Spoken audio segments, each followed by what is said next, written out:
Good evening everyone, welcome to lecture 10 part 2।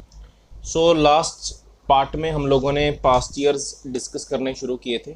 So let us continue over to the past year questions again. ठीक है, तो हम लोग discuss कर रहे थे सेल और उसकी इंटरनल रेजिस्टेंस के रिलेटेड कुछ past year questions. So let us discuss some of those questions again. तो आप लोग ये क्वेश्चन देखें, question number 58। A cell of EMF E and internal resistance molar is connected across a variable resistor capital R. Plot a graph showing the variation of V and I. देखो क्या था, VI graph बताओ। हमने अभी अभी 4 graph पढ़े हैं ना, तो उन्हीं के ऊपर बेस्ड क्वेश्चन है। इसीलिए मैंने आपको वो ग्राफ्स याद करने के लिए कहे थे, क्योंकि इनके ऊपर डायरेक्ट क्वेश्चंस आए हुए हैं। तो आई थिंक आपको याद होगा कि V और I का ग्राफ ऐसा बनता था, triangular. Using the plot show that the EMF and it's internal resistance can be determined. तो कहता है EMF और स्मॉलर कैसे निकालोगे। देखो, वोल्टेज और करंट है। वोल्टेज जहां पे कट करता है ग्राफ वो EMF होता है, और करंट पे जहां पे कट करता है वो E/R होता है। जब E पता है, E/R पता है, तो डिवाइड करके R आ जाएगा। आई होप ये क्वेश्चन आपको समझ में आ गया। तो यहाँ पे एक और क्वेश्चन है, what is the terminal voltage, why is the terminal voltage of a cell less than its EMF। तो अभी अभी हमने पढ़ा था, आप क्या करेंगे, क्वेश्चन में सर्किट बना के आएंगे, उसमें लिखेंगे EMF जो है वो E है, और terminal voltage, terminal potential difference E-IR है। तो ऑब्वियसली E-IR, E में से कुछ कम हुआ तो वो लेस देन E ही होगा। ठीक है, सो let us come on another question. तो ये है 55th क्वेश्चन। 54th अभी आप कर नहीं पाएंगे, 55th है, the EMF is always greater than the terminal cell voltage why. ये जस्ट हमने अभी अभी डिस्कस किया है, तो ये रिपीट क्वेश्चन है। रिपीट क्वेश्चन होने से हमें पता चलता है कि ये क्वेश्चन बहुत ज़्यादा इंपॉर्टेंट है। ये क्वेश्चन आप लोग अभी कर नहीं पाएंगे। इसके बाद late us discuss this question, distinguish between EMF and the voltage. ठीक है, तो क्या था, वोल्टेज और EMF में फ़र्क क्या है। इसमें कई फ़र्क है, मैं यहाँ पे बोल रहा हूँ, आपको याद रखने हैं, मेंटली याद कर लो। पहला फ़र्क, सेल में जैसे जैसे करंट पास करेगा वैसे वैसे वोल्टेज चेंज होगी E-IR, पर EMF फिक्स रहेगा। दूसरा डिफरेंस, वोल्टेज EMF के बराबर या उसके इक्वल, उससे छोटा हो सकता है, बट उससे बड़ा कभी नहीं हो सकता। तीसरा difference, EMF is equal to the maximum potential difference which the cell can offer when no current passes through it. While voltage जो है वो एक वेरिएबल पोटेंशियल डिफरेंस की क्वांटिटी है। ठीक है, लास्ट डिफरेंस, EMF सिर्फ उसके अक्रॉस मैक्सिमम पोटेंशियल डिफरेंस लेता है, जबकि पोटेंशियल डिफरेंस EMF और उसकी इंटरनल रेजिस्टेंस के द्वारा कंज्यूम किया गया पोटेंशियल डिफरेंस दोनों को सम अप करके आया है। तो ये डिफरेंस आपके लिए काफ़ी है। ठीक है, उसके बाद बी पार्ट आता है, draw the plot showing the variation of V and I। I think ये हम लोग ऑलरेडी डिस्कस कर चुके हैं। Using this plot how does one determine the internal resistance, ये भी हम लोग डिस्कस कर चुके हैं। ठीक है, उसके बाद अगला क्वेश्चन है, ये ध्यान से पढ़ो। कहता है बैटरी का EMF E है, इंटरनल रेजिस्टेंस मोलर है। जब उसको capital R load is equal to 12 ohm से जोड़ा गया तो करंट 0.5 एम्पियर आया। यहाँ पे मैं पहली इक्वेशन बोल रहा हूँ, इतनी पहली 3 लाइनों से एक इक्वेशन बन जा रही है, वो मैं बोल रहा हूँ। आप लोग अभी से सोचें, अगर नहीं दिमाग में आई तो मैं बोल रहा हूँ लिख लें। इक्वेशन है I is equal to E by small r plus capital R, 0.5 ampere is equal to E by small r plus 12 ohm. आगे बढ़ते हैं, when connected across a resistance of 25 ohm it produces a current of 0.25 ampere. ठीक है, तो कहता अगर resistor इतना हो तो करंट इतना है, माने E upon small r plus 25 is equal to 0.25 ampere. पहला पार्ट है, कहता EMF बताओ E कितना है। देखो, दो इक्वेशन है, दो वेरिएबल हैं, ध्यान से समझो। पहली equation E by small r plus 12 is equal to 0.5, दूसरी equation E by small r plus 25 is equal to 0.25। तो पहला पार्ट है EMF बताओ, आई होप आप लोग दो इक्वेशन सोल्व करके बता ही देंगे। सेकेंड पार्ट है इंटरनल रेजिस्टेंस बताओ, दो इक्वेशन है, दो वेरिएबल आप लोग सोल्व कर लेना, तो आंसर आप लोग निकाल लेंगे। ठीक है, next question, a cell of EMF E and internal resistance molar is connected to two external resistances R1 and R2 and a perfect ammeter। Ammeter वो डिवाइस होता है जो करंट बताता है। देखो यहाँ पे कई सारे मीटर आने वाले हैं, मैं सबके बारे में इन शॉर्ट बता देता हूँ। एमीटर हमें करंट बताता है, वोल्ट मीटर हमें वोल्टेज बताता है, गैल्वेनोमीटर भी करंट बताता है।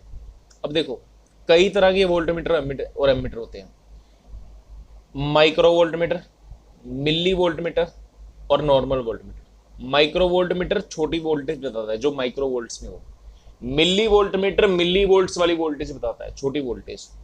वोल्ट मीटर कोई भी वोल्टेज बता सकता है। सिमिलरली माइक्रो एमीटर छोटा करंट बताता है, मिली एमीटर उससे थोड़ा बड़ा बड़ा करंट बताता है, एमीटर सबसे बड़ा करंट बताता है। और जो गैल्वेनोमीटर है, गैल्वेनोमीटर और माइक्रो एमीटर लगभग एक जैसे डिवाइस हैं और दोनों हमें छोटे करंट्स बताते हैं। So let us come back to the question. क्या था, बैटरी का ईएमएफ दे दिया, इंटरनल रेजिस्टेंस दे दी और इसको दो एक्सटर्नल रेजिस्टेंसेस R1 और R2 से कनेक्ट किया गया। एमीटर लगा के करंट की वैल्यू नोट की गई, पता करी गई कि करंट कितना है। ठीक है, तो कहता चार अलग अलग सिचुएशंस में करंट मेजर किया गया। पहली सिचुएशन जब कोई रेजिस्टेंस ना लगी हो, ठीक है। दूसरी सिचुएशन सिर्फ R1 लगी है। तीसरी सिचुएशन दोनों लगी है, R1 भी लगी है R2 भी लगी है। और चौथी सिचुएशन है दोनों पैरेलल में लगे हैं और करंट हमारे पास आ गया। ठीक है, बट कहता किस ऑर्डर में कौन सा करंट किसका हमें नहीं पता। तो कहता बताओ किस केस का करंट कितना है। ध्यान से समझो बात। कहता चार केसेस की हमें कॉम्बिनेशन दी है। पहले केस में हमारे पास बैटरी के साथ कोई रेजिस्टेंस नहीं है, सिंपली एमीटर है। दूसरे केस में बैटरी के साथ R1 है। तीसरे में R1 R2 दोनों है। चौथे में दोनों है बट पैरेलल में है। ठीक है, तो कहता चारों केसेस में हमें करंट पता लग गया, लेकिन ये नहीं पता किस केस का कौन सा करंट है। तो कहता बताओ किस केस का कौन सा करंट है, ये क्वेश्चन है। तो देखो क्वेश्चन अच्छा है, वाकई लॉजिकल क्वेश्चन है। और इस तरह का क्वेश्चन मैं आपको बताऊं कंपटीशन में भी आ सकता है, ऑब्जेक्टिव में भी आ सकता है। तो आप लोग 1-2 मिनट के लिए वीडियो पॉज करें और इस क्वेश्चन को ट्राई करें।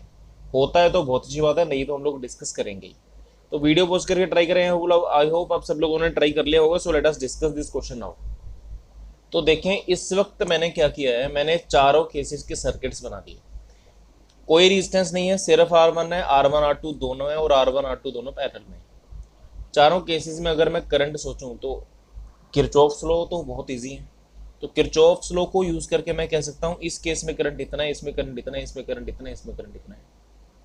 तो अब देखें किस केस में करंट ज्यादा होगा कम होगा कैसे पता लगेगा। एक बात आपको याद रखनी है हमेशा, करंट के केस में, चारों के केस में बैटरी का ईएमएफ सेम है, लेकिन डिनोमिनेटर डिफरेंट हो रहा है। जहां डिनोमिनेटर ज्यादा होगा, सपोज करो यहां पे डिनोमिनेटर ज्यादा है जो कि है भी। अब देखो ये क्वांटिटी इससे ज्यादा और ये क्वांटिटी इससे ज्यादा, बहुत जल्द ही प्रूव हो जाएगा कि ये क्वांटिटी, ये डिनोमिनेटर इस वाले डिनोमिनेटर से भी ज्यादा है। ठीक है, तो अगर डिनोमिनेटर ज्यादा होगा तो खुद सोचो करंट तो कम होगा ना। डिनोमिनेटर नीचे वाली चीज जो टोटल रेजिस्टेंस है, अगर वो ज्यादा होगी तो करंट तो कम होगा ना। तो हम इस चीज को समझते हैं। सपोज करो हमारे पास दो रेजिस्टेंस हो, R1 is equal to may be 30 हो और R2 इज इक्वल टू 60 हो। तो यहां पे सिर्फ R आया और यहां पे कितना आया, R1 प्लस 30, और यहां पे कितना आया, R1 प्लस 30 प्लस 60 90 हो। और यहां पे कितना आया, यहां पे आया R plus 30 into 60 by 30 plus 60। तो ये कर करा के बेसिकली 20 बन जाएगा, तो R प्लस 20 आ जाएगा। तो यहाँ पे आप लोग एक चीज समझिए, जो पैरेलल की रेजिस्टेंस होती है ना 20, वो R1 और R2 दोनों से छोटी होती है। ये फैक्ट है और आपको याद रखना चाहिए, क्योंकि पैरेलल में रेजिस्टेंस दोनों से छोटी बन जाती है। देखो ऐसा है, सीरीज में तो रेजिस्टेंस सिंपली जुड़ जाती है, तो सीरीज वाली रेजिस्टेंस बाकी दोनों से बड़ी होती है। ठीक है, सीरीज वाली रेजिस्टेंस बाकी दोनों रेजिस्टेंसेस से बड़ी होती है, जबकि पैरेलल वाली रेजिस्टेंस बाकी दोनों रेजिस्टेंसेस से छोटी होती है। तो मैं कह सकता हूं ये है मैक्सिमम पहले पे, ये उससे छोटा, ये उससे छोटा और ये उससे छोटा है कि नहीं। तो ये रेजिस्टेंस का ऑर्डर हो गया। तो हम कह सकते हैं इस केस में जो डिनोमिनेटर है, जो रेजिस्टेंस है, वो फोर्थ पे है, सबसे छोटा है। अब खुद सोचो, डिनोमिनेटर अगर सबसे ज्यादा छोटा होगा तो करंट सबसे ज्यादा बड़ा होगा ऑब्वियसली। तो मैं कह सकता हूं यहां पे करंट सबसे बड़ा है, यहां पे करंट उससे कम, यहां पे करंट उससे कम, और यहां पे करंट उससे कम। समझो इस बात को। जहां पे रेजिस्टेंस बड़ी है वहां पे करंट मैंने कम कर दिया, जहां पे रेजिस्टेंस छोटी है वहां पे मैंने करंट को मैक्सिमम कर दिया। तो ये मेरा करंट का ऑर्डर आ गया। अब करंट का ऑर्डर मेरे पास आ गया तो मैं करंट की 4 वैल्यूज देखता हूं, जैसा कि बुक में दिखा है, बुक में लिखा है। तो मैं बुक में देख पा रहा हूं मेरे पास ये 4 करंट है, मैं इनको नोटबुक पे लिख रहा हूं। 0.42 एम्पियर, उसके बाद है 1.05 एम्पियर, उसके बाद है 1.4 एम्पियर, और उसके बाद है 4.2 एम्पियर। तो देखो मैंने क्या किया, बड़े करंट के कोरस्पॉन्डिंग के लिए इसको लिख दिया और सबसे छोटे करंट के कोरस्पॉन्डिंग के लिए इसको लिख दिया। वो मैंने ऐसा इसलिए किया क्योंकि ये करंट सबसे बड़ा है और इन चारों में सबसे बड़ा ये है, इसलिए मैच कर गया। अच्छा चलो, ये हो सकता है आपको तरीका थोड़ा सा मुश्किल लगा, तो मैं आपको एक आसान तरीका बताता हूँ। आसान तरीका ये है कि since I is equal to E M F upon effective resistance in total, hence I can say that effective resistance अगर डिक्रीज करे तो करंट इंक्रीज करेगा, है कि नहीं। और अगर यहाँ पे मैं इफेक्टिव रेजिस्टेंस का कंपैरिजन करूँ तो वो तो हमने समझ ही लिया है कि हम कह सकते हैं कि R1 is less than R2 is less than R3, while R4, यहाँ पे R4 is less than R2 but greater than R1। तो मेरे पास लिंक बन रहा है that R1 is less than R4 less than R2 less than R3। I hope ये तो आपको क्लियर होगा। अब जब रेजिस्टेंस का ऑर्डर ये है तो करंट का ऑर्डर, करंट का ऑर्डर जो हमारा होगा वो बिल्कुल उल्टा है। कैसे? करंट का ऑर्डर है I1 greater than I4 greater than I2 greater than I3। उसके बाद हमें ये भी बताया that 4.2 ampere greater than 1.4 ampere greater than 1.05 ampere greater than 0.42 ampere. तो बस हो गया मैच। तो ये हमारा बेसिकली मैच हो गया, और ये इसके बराबर है, ये इसके बराबर है, ये इसके बराबर है, ये इसके बराबर है, दैट्स ऑल। तो यहाँ पे हम लोग इस क्वेश्चन को सोल्व करते हैं एंड यहाँ पे ये खत्म होता है। Let us now come to another question. तो आई होप ये क्वेश्चन इजी है, आप लोग कर लेंगे। बैटरी का पोटेंशियल डिफरेंस दिया है, इंटरनल डिस्टेंस दिया है, करंट दिया है, तो ये आप लोग कर सकते हैं, ठीक है। ये ग्राफ बेस्ड क्वेश्चन है, we have already discussed this question. Let us come to another question now. कहता ई दे दिया, स्मॉल आर दे दिया, कैपिटल आर दे दिया, वी और आर का ग्राफ बनाओ। देखो वी की वैल्यू हमें पता है E into capital R upon small R plus R है, तो वी का ग्राफ बेसिकली 0 से लेकर एक वैल्यू तक ऊपर इंक्रीज कर जाता है। ये ग्राफ हम लोग बना चुके हैं। फिर है predict from the graph V the condition under which V becomes equal to E. आप याद करें तो इसका जो ग्राफ है वो कुछ इस टाइप का बनता है। वोल्टेज ईएमएफ के बराबर तभी बनती है जब आर इन्फिनिटी हो जाए और करंट 0 हो जाए। ये कंडीशन याद रखो। जब करंट 0 हो जाएगा ना तो वोल्टेज ईएमएफ के बराबर बन जाएगी, बिकॉज वैसे भी तो voltage E minus I R होती है, तो उसके लिए आर को इन्फिनिटी होना पड़ेगा और करंट को 0 होना पड़ेगा। आगे समझते हैं। सो अगला क्वेश्चन है क्वेश्चन नंबर 65। वो कहता है वी आई ग्राफ पैरेलल और सीरीज कॉम्बिनेशन का 2 मेटालिक रेजिस्टर्स का दे दिया गया है। तो बताओ कौन सा ग्राफ किसको रिप्रेजेंट कर रहा है। देखो ऐसा है, y अपॉन एक्स माने voltage upon current, voltage upon current माने रेजिस्टेंस। तो इसको मैं नोटबुक पे बना के डिस्कस करता हूँ। क्वेश्चन है क्या पहले समझ लो। हमारे पास ना 2 रेजिस्टर्स हैं, उनका पैरेलल एक बार लगाया, सीरीज एक बार लगाया, दोनों का वी आई ग्राफ बनाया। तो बताओ कौन सा पैरेलल कॉम्बिनेशन है, कौन सा सीरीज कॉम्बिनेशन है। तो देखो ये हमें ग्राफ दिया है, और अगर मैं आपको इस ग्राफ में tan थीटा पूछूं तो क्या होगा tan theta, y upon x होगा। tan थीटा होगा y upon x, that is equal to v by I. But v by I तो बेसिकली इफेक्टिव रेजिस्टेंस हुई। तो बेसिकली अगर थीटा बड़ा है तो tan थीटा बड़ा है तो इफेक्टिव रेजिस्टेंस ज़्यादा है। समझो इस बात को। थीटा बड़ा है तो tan थीटा बड़ा है तो इफेक्टिव रेजिस्टेंस ज़्यादा है। तो मैं कह सकता हूँ कि B के केस में इफेक्टिव रेजिस्टेंस ज़्यादा है और A के केस में इफेक्टिव रेजिस्टेंस कम है। अब इसको आगे समझो।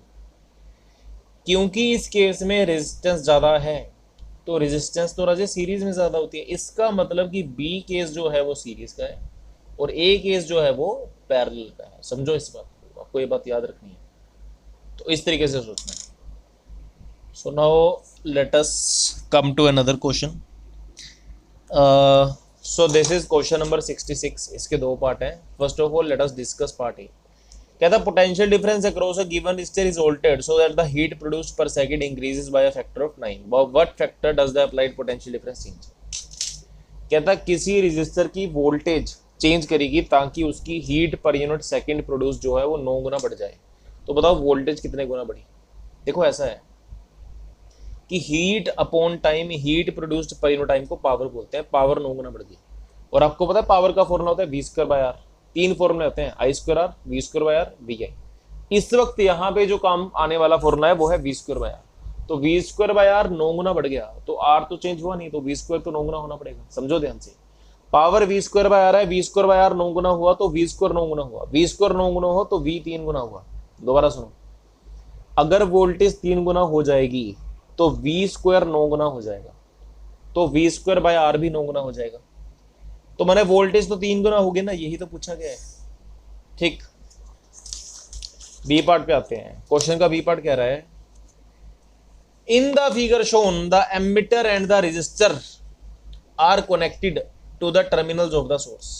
कहता है सोर्स के जो ये बैटरी है 12 वोल्ट की बैटरी है, 2 ओम का इंटरनल रेजिस्टेंस है, इसके एक और 4 ओम का रेजिस्टर और दूसरे ओम एक एमीटर कनेक्ट किया गया है, इसके साथ वोल्टेज लगाई गई है। तो कहता अगर सब कुछ गिवन है तो बताओ वोल्ट मीटर की रीडिंग क्या होगी, एमीटर की रीडिंग क्या होगी। समझो इस बात को। वोल्ट मीटर बताता है potential difference across the 2 points. Volt meter मैंने लगा दिया इस पॉइंट पे और इस पॉइंट पे, तो इनके बीच का वोल्टेज बताएगा। एमीटर बताएगा इसके अक्रॉस करंट कितना फ्लो कर रहा है। तो देखो राजे, यहाँ पे इससे पहले कि मैं क्वेश्चन डिस्कस करूं, ये आपका पहला क्वेश्चन है जिसमें एमीटर और वोल्ट मीटर लाए गए हैं। तो इससे पहले मैं इस क्वेश्चन को डिस्कस करूं, I want to brief you a little bit about voltmeter and ammeter. इसके बाद हम लोग इस क्वेश्चन पे आएंगे। सो लेट अस डिस्कस। सो यहाँ पे आप लोग देख पा रहे हैं कि मैंने वोल्ट मीटर के रिगार्डिंग कुछ इंपॉर्टेंट पॉइंट्स लिखे हैं। ठीक है, पहला पॉइंट है it is used to measure the potential difference voltage across 2 points. ठीक है, दूसरा पॉइंट है it is always connected in parallel. It is always connected in parallel in the circuit. इसका लॉजिक हम बहुत जल्द पता लगा लेंगे। थर्ड पॉइंट है it has a high resistance. इसकी रेजिस्टेंस बहुत ज्यादा होती है। फोर्थ पॉइंट है negligible current passes through it. आप एक बात समझें, सपोज करें आपके पास एक सर्किट है,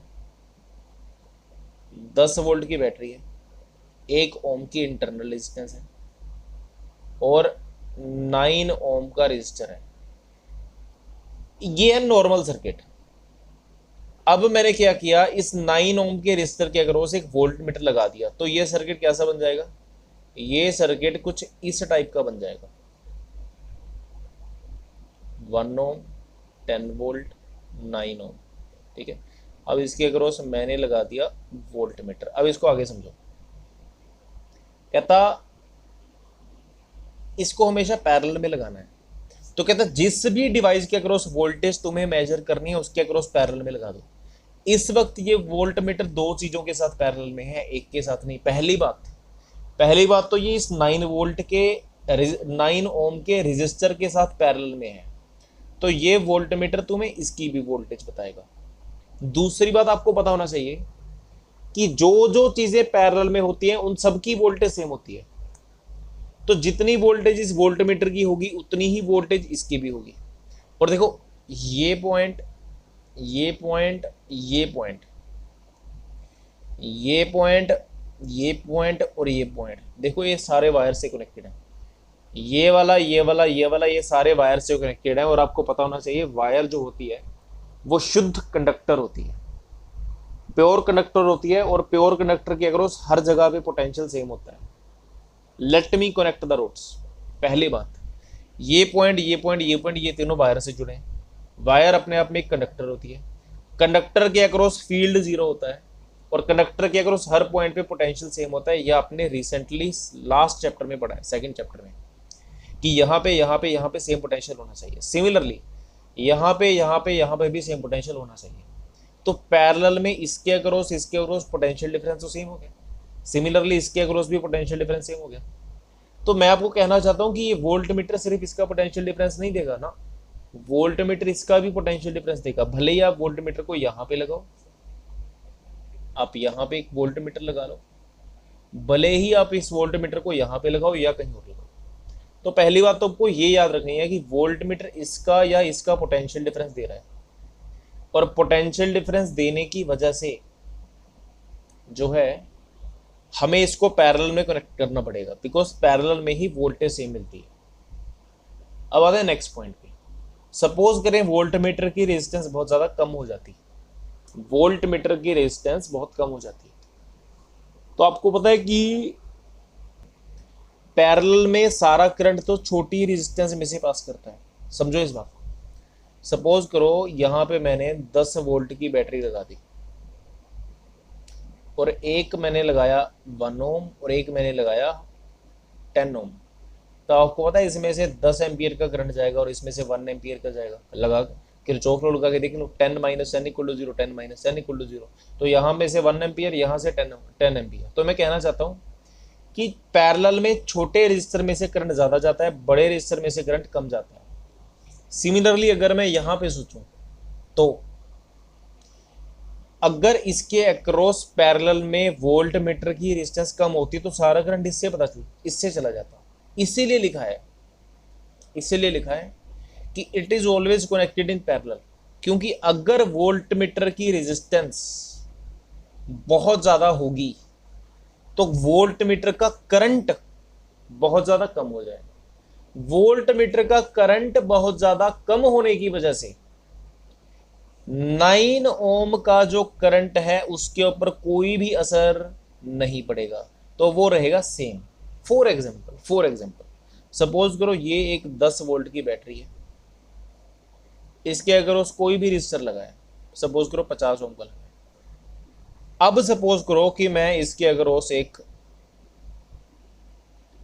10,000 ओम का रजिस्टर लगा दूं, तो अगर इसके अक्रॉस कोई करंट जा रहा था सपोज करो 1/5 एम्पियर, या फिर अगर ये इसको आप कुछ भी मान लो, सपोज करो 50 ओम इसको मान लो, तो इसके अक्रॉस 1/10 एम्पियर हो गया।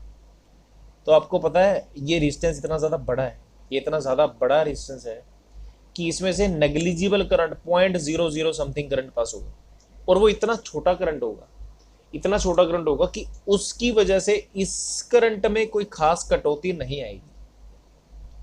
दैट मीन्स अगर हम वोल्टेज को पैरेलल में लगाते हैं तो उसकी वजह से बाकी पूरे सर्किट में कोई भी डिफरेंस नहीं आता।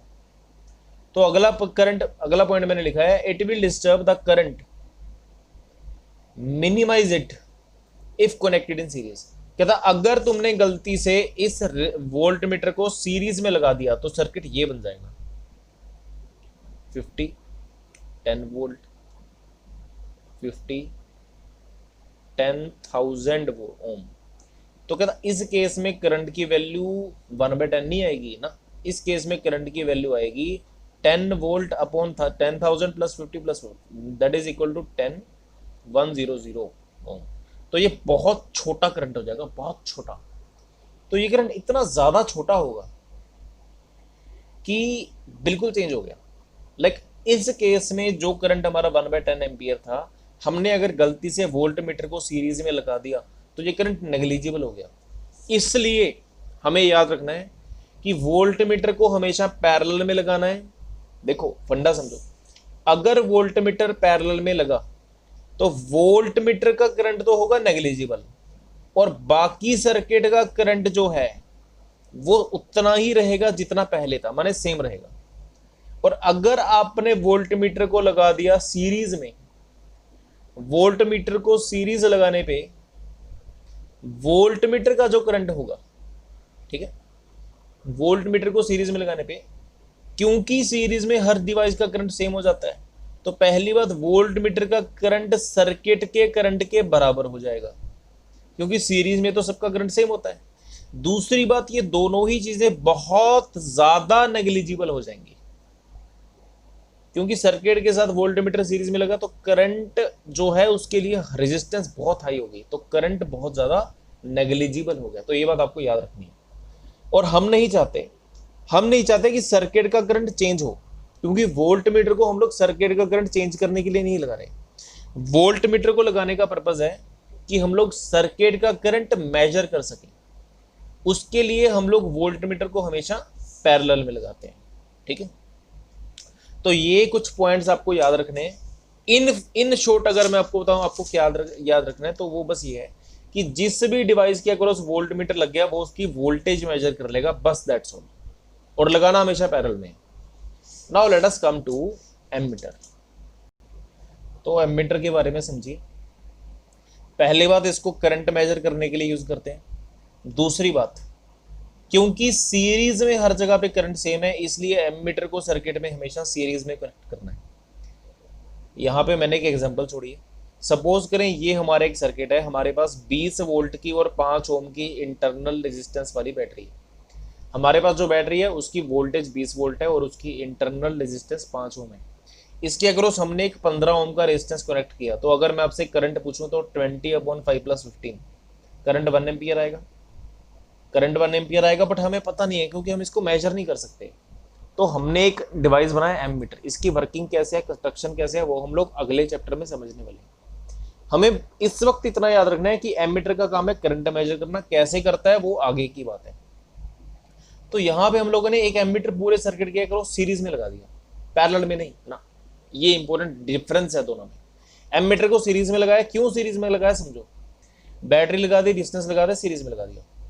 तो फंडा ये है कि एमीटर की रेजिस्टेंस बहुत ज्यादा छोटी होती है। सपोज करो एमीटर की रेजिस्टेंस 1 ओम है। हाँ, ये आपको याद रखना है। वोल्ट मीटर की रेजिस्टेंस बहुत ज्यादा और एमीटर की रेजिस्टेंस बहुत कम। इसका क्या लॉजिक है, सब कुछ हम लोग आगे बढ़ेंगे, अभी हम लोग इसको समझ नहीं सकते। तो ये हमारी बैटरी है। तो टोटल रेजिस्टेंस अगर मैं देखूं तो 5, 15 और 21 हुई ना। तो बेसिकली यहाँ पे तो करंट 20/21 हो गया ना। अब अगर आप लोग कैलकुलेट करके देखें तो करंट की वैल्यू 20/21 लगभग 1 एम्पियर के आसपास आ गई। तो पहली बात तो ये कि एमीटर हमें अप्रोक्सीमेट करंट देता है, एग्जैक्ट नहीं देता। दूसरी बात, सीरीज में करंट हर जगह सेम होने की वजह से एमीटर को सीरीज में लगाना है। तीसरी बात, इसकी खुद की रेजिस्टेंस बहुत ज्यादा छोटी होने की वजह से सर्किट का जो करंट है वो लगभग नहीं चेंज होता, उतना ही रहता है। चौथी बात, अगर हमने एमीटर को गलती से भी पैरेलल में लगा दिया तो करंट बहुत डेंजरस लेवल तक इंक्रीज हो जाएगा। ये मैंने क्यों लिखा है, ये इसलिए लिखा है क्योंकि सपोज करो मैं पैरेलल में लगा दूं तो ये सर्किट बन जाएगा 20, 5, 15, 1। देखो इस एक के अक्रॉस अगर मैं आपसे करंट पूछूं, 15 एक के आगे नेग्लिजिबल है। क्यों नेग्लिजिबल है, क्योंकि पैरेलल में सारा करंट छोटे के अक्रॉस पास होता है, बड़े रेजिस्टर के अक्रॉस नेग्लिजिबल करंट पास होगा, इसको भूल जाओ। तो इसके अक्रॉस जो करंट गया वो कितना गया, basically 20/1+5 that is equal to 20/6 that is equal to 3.33। इतना करंट गया। तो कहां करंट था 1 और कहां था 3.3, बहुत ज्यादा इंक्रीज हो गया ना। बेसिकली पैरेलल में लगाने से रेजिस्टेंस बहुत ज्यादा कम हो जाती है, उसकी वजह से करंट बहुत ज्यादा इंक्रीज हो जाता है।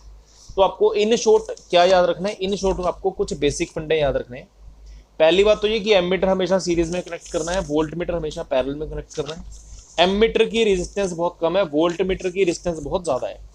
तो इन्हीं प्रिंसिपल्स के ऊपर जो है हमारा एमीटर और वोल्ट मीटर वो वर्क करते हैं। So let us discuss that question now.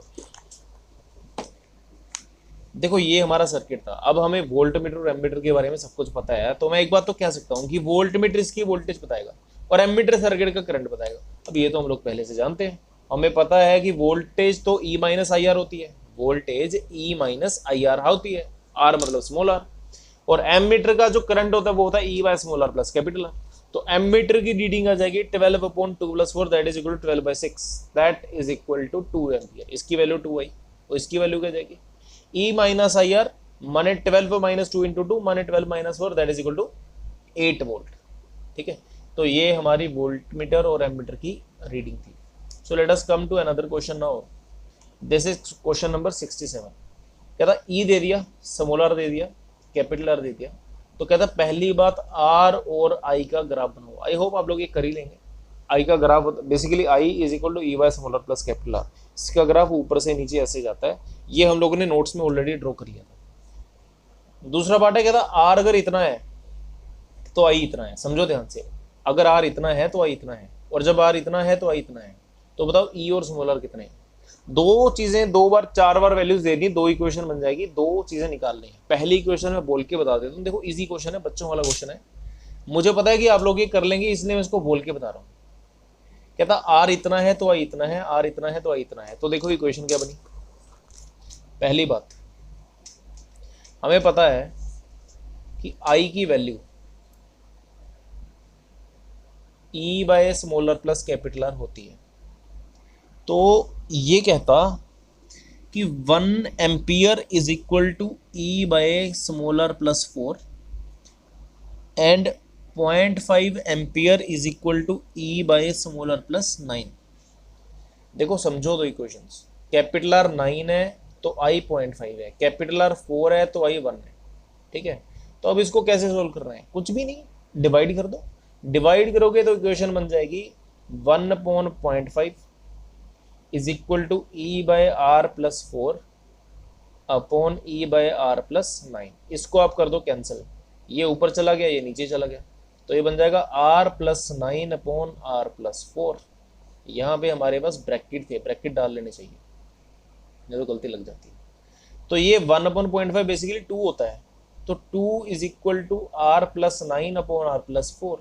Solve करके R plus 9 is equal to 2 into R plus 4, R plus 9 is equal to 2r plus 8। तो basically 9 minus 8 is equal to 2r minus R. मैं इसको इधर ले गया और इसको इधर ले गया, तो 1 इज इक्वल टू आर आ गया। अब r की वैल्यू जब मेरे पास 1 आ गई तो मैं इसको यहाँ पे सब्स्टिट्यूट करूंगा, तो ये 1 है, 1 प्लस 4 आया 5, 5 को इधर ले जाओ तो e की वैल्यू आ गई 5। समझ में आ गया। तो e और स्मॉलर की वैल्यू मैंने इस तरह से कैलकुलेट कर ली। आगे के लिए मैं आपको फंडा दे रहा हूँ, कभी भी आप ऐसा क्वेश्चन देखो तो तरीका एक ही होता है कि दो इक्वेशंस दो वेरिएबल या तीन इक्वेशन तीन वेरिएबल, कुछ ऐसा बनेगा, तो उसको आपने बेसिकली वैल्यू पुट करके सोल्व करना है। ठीक है,